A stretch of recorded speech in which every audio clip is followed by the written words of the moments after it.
Pada Selasa 28 Maret 2023, sebuah rekaman ramai beredar di media sosial Telegram. Rekaman yang menunjukkan aksi dari angkatan bersenjata Rusia dalam menggempur posisi pasukan Ukraina. Kali ini tentara dengan badge berwarna merah tersebut melancarkan serangannya di dalam sebuah gedung. Pada awal rekaman, tentara Rusia tampak melakukan pengawasan di luar bangunan tersebut. Mereka kemudian bergegas mengatur strategi dan mempersiapkan peluru. Setelah itu, satu persatu tentara Rusia mengambil posisi tembak dan meluncurkan tembakan-tembakan mematikannya, saling bergantian dalam menciptakan tembakan akurat, seperti yang terlihat dalam rekaman.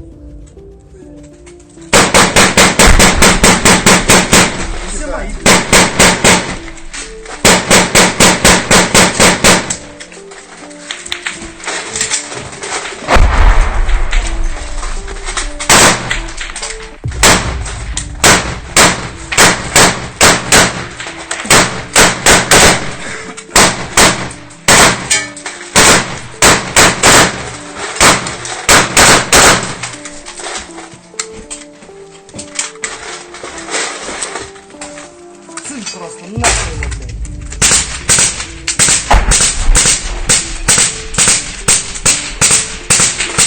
Selama invasi berlangsung, Rusia secara total merilis 404 pesawat Ukraina, 226 helikopter dan 3.600 kendaraan udara tak berawak, serta sistem rudal anti pesawat dieliminir oleh pasukan Vladimir Putin. Sementara itu dari kubu Kiev, Kementerian Pertahanan Ukraina melaporkan 610 tentara Rusia dieliminir dalam 24 jam terakhir. Total 171.160 prajurit Federasi Rusia meninggal sejak awal konflik hingga hari ke-397.